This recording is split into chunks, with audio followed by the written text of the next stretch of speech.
I was 21 years old when this happened. It was during my summer break, and I was visiting a small European town called Grimstad, somewhere near Norway.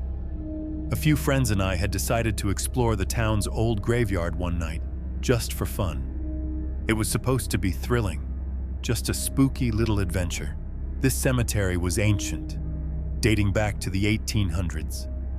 Locals whispered stories about screams heard at night, but we thought they were just myths to scare tourists.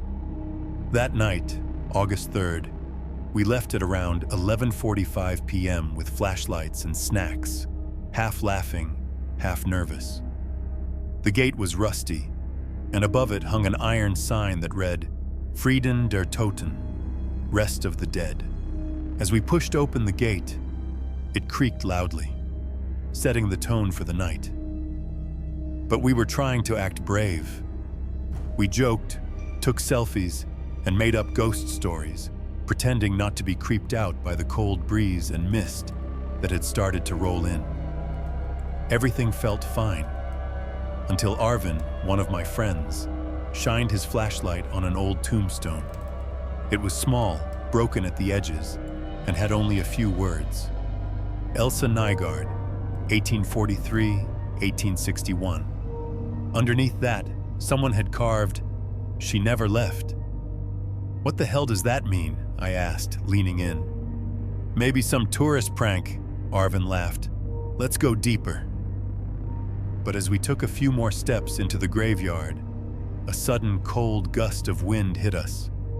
My flashlight flickered and shut off. When I turned it back on, everything looked the same, except one tomb had a shadow near it. "Guys, someone's standing there," I whispered.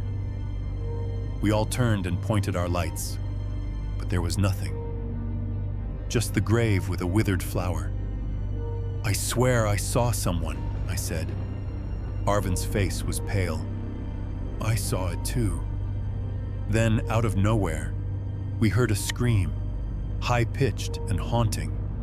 A woman's scream, like she was being torn apart. We all froze.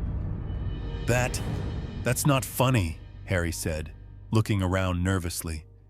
Then the scream echoed again, closer this time. We ran toward the sound, thinking maybe someone needed help. But all we found was Elsa's grave.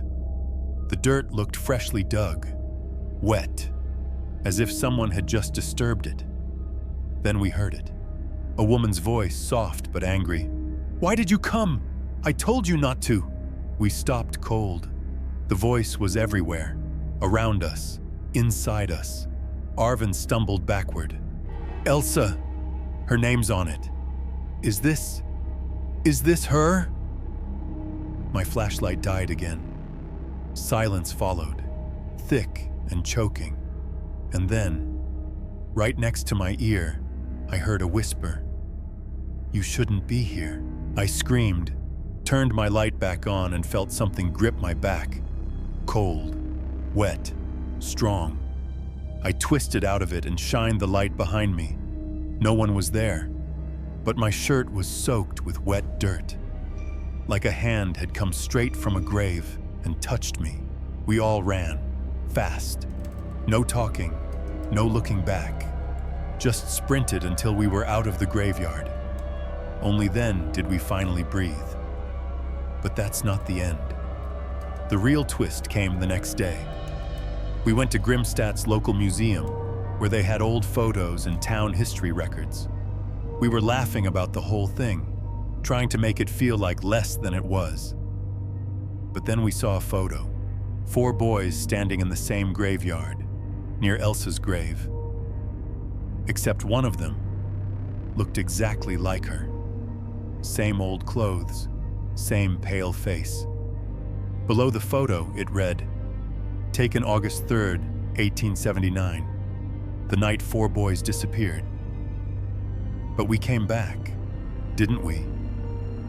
Then who were the boys in that photo, and who, or what, was standing with them?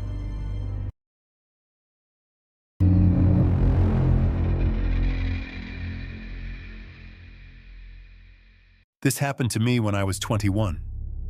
I had just moved to a small town in northern France to study art history for a semester abroad. The town was old, cobblestone streets, Gothic churches, and one of the eeriest cemeteries I had ever seen. The locals called it Le Jardin des Âmes, or the Garden of Souls. I didn't know anyone there, so I'd often go on long evening walks with my sketchbook. I was drawn to that cemetery, not because I was morbid or anything, but because it had this haunting beauty to it. Vines curled around headstones, statues wept in stone, and mist would settle low in the grass like a ghost blanket. One evening in late October, just before Halloween, I stayed out a little later than usual. I was sketching a crumbling angel statue when I heard it. Footsteps. Slow, crunching leaves. I thought it might be another student or maybe an old groundskeeper, so I didn't panic. But then I realized the footsteps had no rhythm. Sometimes they'd stop. Sometimes they'd start again, closer. I looked around, saw no one, and brushed it off. Maybe it was an animal. I packed up and walked toward the iron gate. That's when I heard my name. Whispered, clear. Right behind me. Leo. I froze. I hadn't told anyone my name in this town. My professor barely knew me, and I certainly hadn't spoken to anyone in the cemetery. I turned around fast, expecting to see someone. No one was there. Just rows of graves, shadows, and silence. I tried to laugh it off, telling myself I was tired, maybe imagining things. I hurried out and didn't look back. But that night, I couldn't sleep. Every time I closed my eyes, I heard it again. My name, being whispered in that same voice. Low, familiar, but wrong. Like it was mimicking someone I trusted. The next day, I swore I wouldn't go back. I walked to the river instead and spent time at a cafe. But that night, around 2 a.m., I woke up suddenly. My window was open. I was sure I had closed it. The wind was blowing cold, and something didn't feel right. I got up to shut it, and as I leaned over, I saw something that made my blood go cold. There, standing at the edge of the cemetery down the street, just barely visible under a street lamp, was a figure. Not moving, just watching. I couldn't see a face. Just a tall man in black, completely still, like he was part of the stone itself. I stared for maybe 10 seconds, then blinked. He was gone. I didn't sleep the rest of the night. Over the next few days, I kept feeling like I was being followed. Every time I walked near the cemetery, I felt this pressure, like a weight on my chest. I'd hear whispers when no one was around. Once I swore I saw the man again, in my reflection, standing behind me in a cafe window. But when I turned, no one was there. I finally broke down and told my host mother, an old woman named Madame Fournier. Her face turned pale when I mentioned the cemetery. She made me tea and sat me down. "You went to the graveyard at night?" she asked. I nodded. "Yeah. Why?"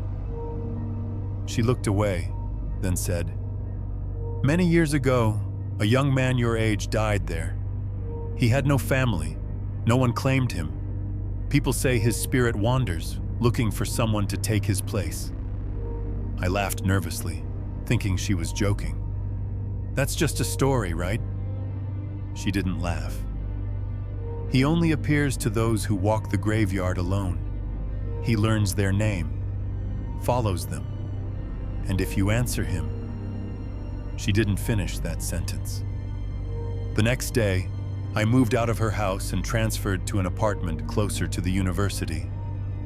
I never went near the cemetery again. But here's the thing. I still hear the voice sometimes, late at night, whispering from corners, calling my name, like he's still waiting, still watching. And the part that haunts me the most? I think I answered him.